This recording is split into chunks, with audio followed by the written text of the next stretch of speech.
Jai Hind दोस्तों, welcome to the session for today. I'm going to discuss the CDS 2023 strategy, which is a very practical strategy for this examination. और जहाँ पर इस strategy को follow करते हुए pursue करते हुए you can easily crack your examination, be it you are targeting AFA or you are targeting IMA or OTA. I assure you, if you consistently follow this, you will never have any problem with respect to your CDS examination 2023.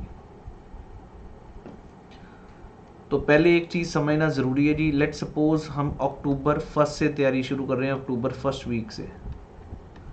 तो आपके पास time है नवंबर, दिसंबर, जनवरी, February, and then you have is March. So nearly 6 months, and 6 months means nearly 180 days.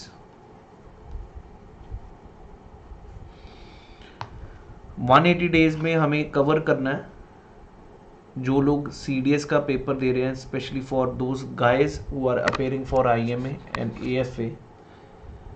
They have to do the 3 subjects here: GS, English and Maths.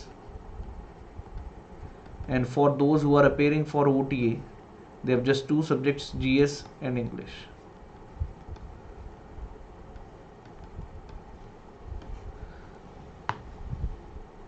But I would like to suggest all the people who are appearing for OTA, they should not skip this Maths part. Especially the girls and the people who are appearing for OTA, they should definitely appear for FCAT examination, जिसमें maths एक बहुत important part है, maths reasoning. तो maths को मैं ये कहूँगा कि इन 6 महीनों में, चाहे हम स्ट्रेटजी CDS की बात करें, लेकिन CDS के साथ साथ आपने FCAT का भी examination 90% of you have to give, right. और फिर एग्जामिनेशन मैथ्स एक एक्सरसाइज है which can make you do better. So I don't feel you should skip this maths part. I hope everybody is very clear about this thing also. ये ज़रूरी है समझना जी. Definitely I'll answer your all questions whosoever are having the queries, and we are going to discuss in a very detailed manner. अब मैं ये चीज़ कहना चाहूँगा जी, हमारे जो 180 डेज हैं इनको किस प्रकार बांटे यहाँ पर, so that we are able to cover all these things, so that if you are appearing in the paper of CDS, FCAT, and even I will say for those people who are looking to appear in SSC CGL, though the content is very different, but still you can prepare if you see the maths part. Maths दोनों में same है. और मैं ये चीज़ कहूँगा जी, क्योंकि सबसे पहले ये पेपर है तो इसको पूरा फुल थ्रस्ट के साथ मैथ्स पढ़िए. अपने आप को अपेयर करने के लिए मैथ्स और इंग्लिश दोनों पे फोकस करें. GS चलने दीजिए. हमारा मेन लक्ष्य CDS ही है, उसी पर मैं डिस्कस करूँगा. बट मैं ये कहूँगा कि डोंट अवॉइड. अब एक एक करके मैं आप लोगों के साथ डिस्कस करूँगा कैसे चीज़ें पकड़नी है और किस प्रकार एग्जामिनेशन में you can score well by following this strategy, right. Let's understand the first part for this examination, जो सबसे पहले होता है English.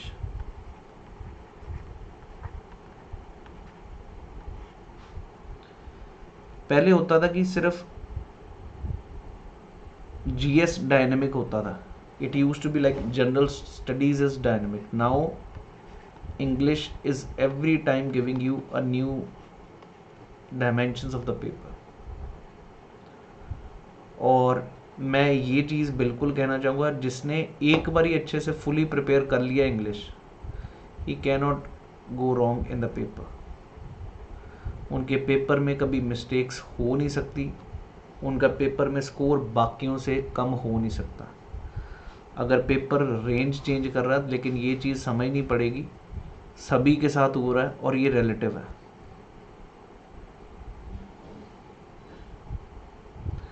Is everyone getting this point?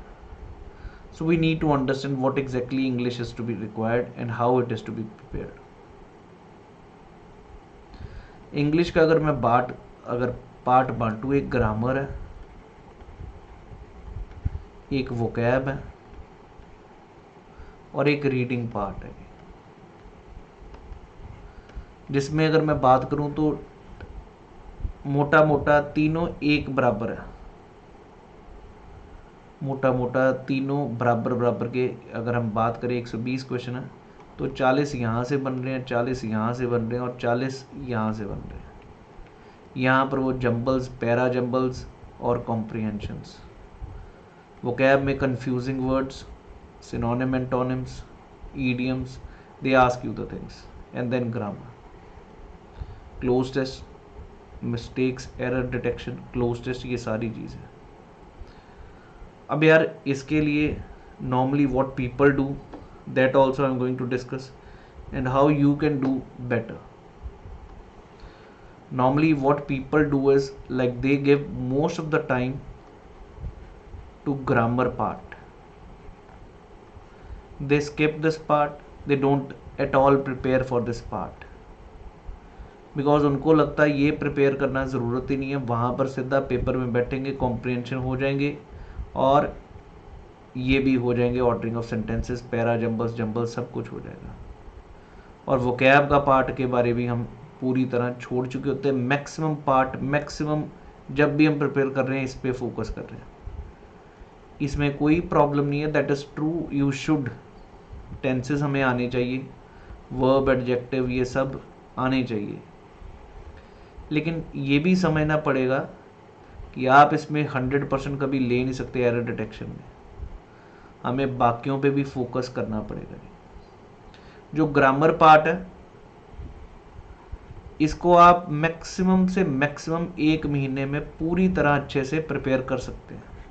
जो 6 मंथ्स में अगर आप 1 महीना भी ज़बरदस्त लगा दें और डेली 1 घंटा, that means 30 hours, your grammar can be prepared well. Clear है जी? मैक्सिमम 30 आवर्स आपको ग्रामर के देने हैं, उसको रिवाइज करिए। स्पीच है, टेंसेस है, जो भी है चीज़ें, आपस में कनेक्शन है।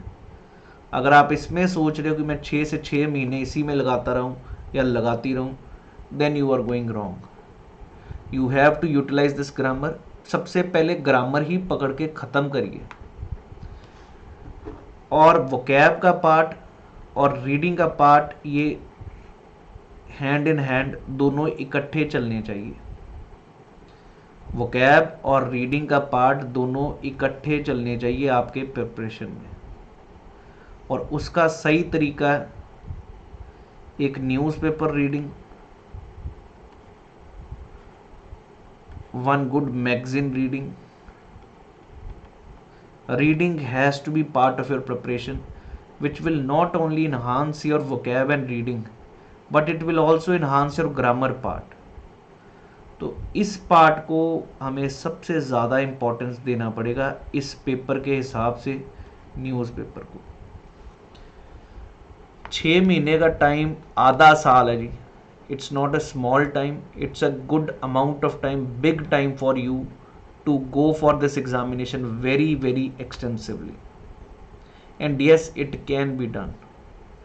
याद से आपको अपनी हैबिट्स में न्यूज़पेपर रीडिंग को एम्बाइब करना ही पड़ेगा। लेकिन इसमें भी एक चीज़ बताऊंगा कि न्यूज़पेपर रीडिंग है क्या चीज़ आपके लिए।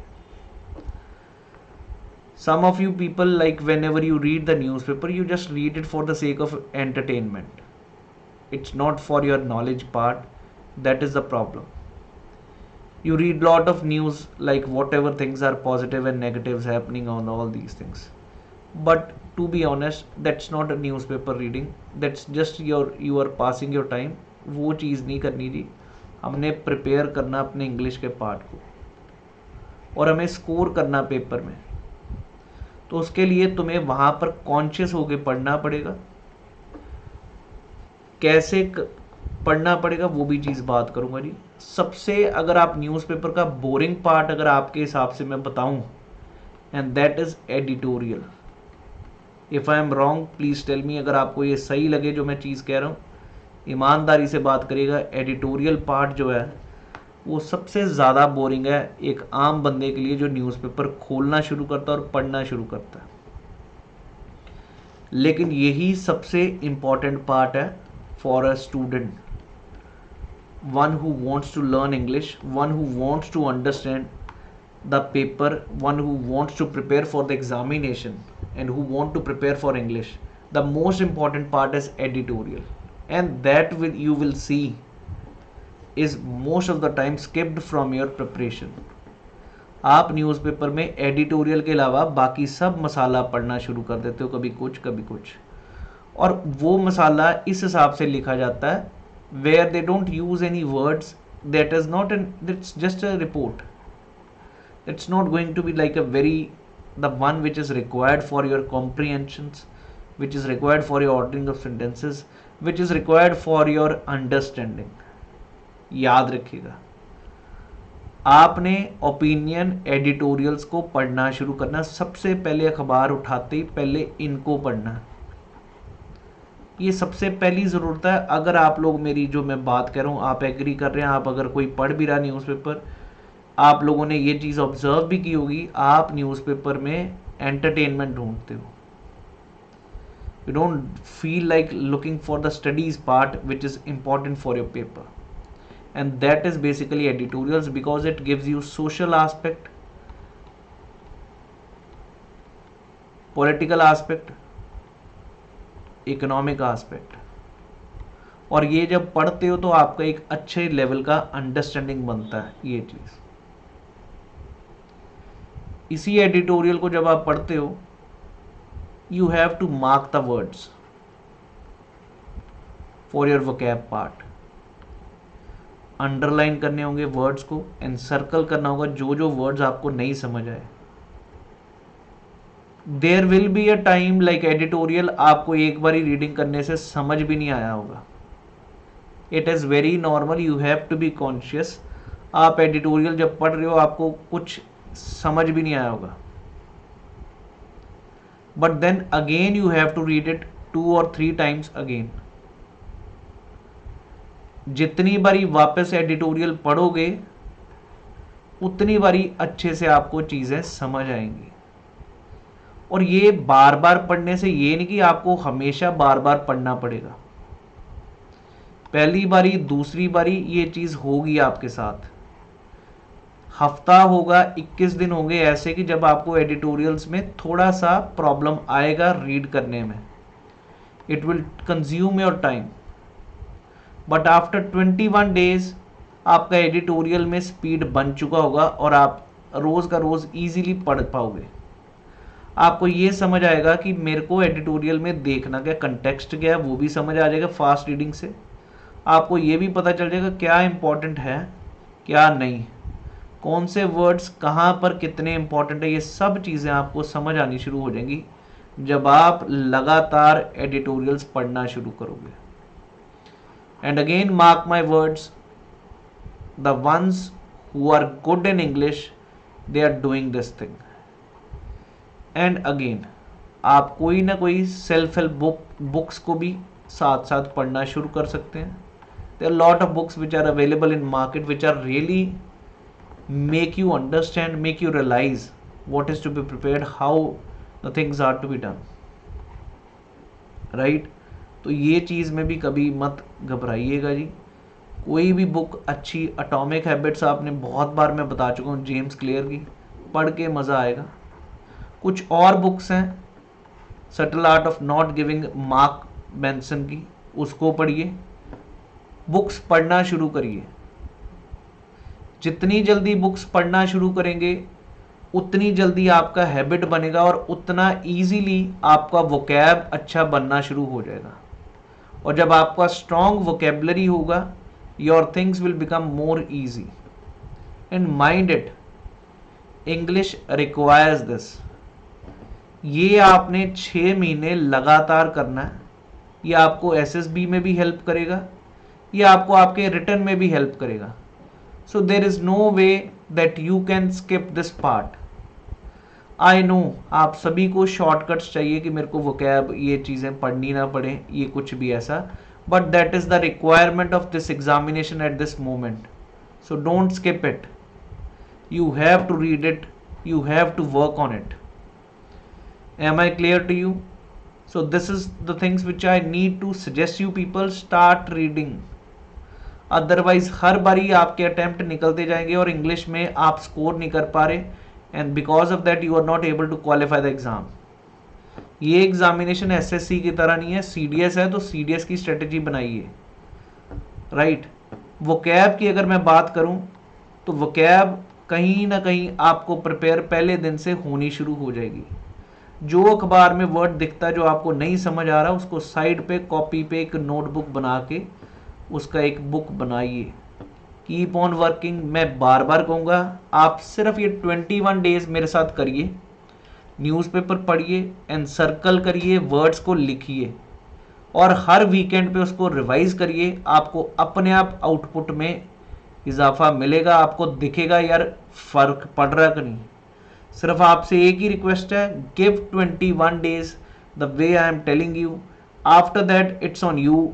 You can continue or you can discontinue, but pledge for 21 days that you are going to do it. If you are going to have this thing in a comprehensive manner. Is everyone clear about this thing? ये ज़रूरी है मेरे को आप सभी को समझाना कि दोस्त ज़रूरी है इस समय. अगर आप CDS में पेपर दे रहे हो, अंग्रेज़ी के बगैर पेपर नहीं पार होता, याद रखिएगा. अंग्रेज़ी आपकी बैकबोन होगी CDS में, not only for the written part but also for the SSB part. So let's start working on it. I'll bring out the things with you people, rather I am already bringing. That will definitely help you to understand and help you to work on the things here. तो आखिरी चीज vocab की अगर मैं बात करूं, एक तो एडिटोरियल्स में जो भी डिफिकल्ट वर्ड्स हैं उनको इनसर्कल करना, साथ साथ लिखते रहना, और फिर एक एक वीकेंड पे आपने पेपर सॉल्व करने हैं 2 घंटे लगाकर, प्रॉपर टाइम लगा के try to solve the papers. I will suggest you don't go for any test series. Unacademy पर टेस्ट सीरीज अवेलेबल है, उसको फॉलो करिए, या आप टेस्ट सीरीज में प्रीवियस ईयर पेपर्स लेके उनको सॉल्व करिए. Yes I know this time the pattern was typically very different, but let it be. आप जब लगातार करते रहेंगे पेपर्स को, पैटर्न तो हर बारी कुछ ना कुछ चेंज होता है. इस बारी वर्ड स्पेलिंग मिस्टेक्स, स्पेलिंग्स भी कई बारी पूछता है, कई बारी ग्रामर की चीज़ें पूछता है, कभी कुछ पूछता. आपको उसकी तरफ फोकस करना पड़ेगा. अगर आप फोकस कर गए तो आप बहुत अच्छे से समझ पाओगे, क्योंकि अगर इस बारी का भी पेपर देखोगे वो नॉर्मल जनरलाइज चीज़ें हैं जो हर बंदे को पता होनी चाहिए. जैसे कंफ्यूजिंग वर्ड्स थे, तो you need to understand those. There are certain things जो स्टैटिक है. अब इंग्लिश में भी मैं ये भी कहूँगा कि कुछ पार्ट है जो स्टैटिक है, कुछ पार्ट है जो डायनेमिक है. इस बारी पेपर को ज़बरदस्ती मुश्किल बनाने के लिए इन्होंने कॉम्प्रीहेंशन भी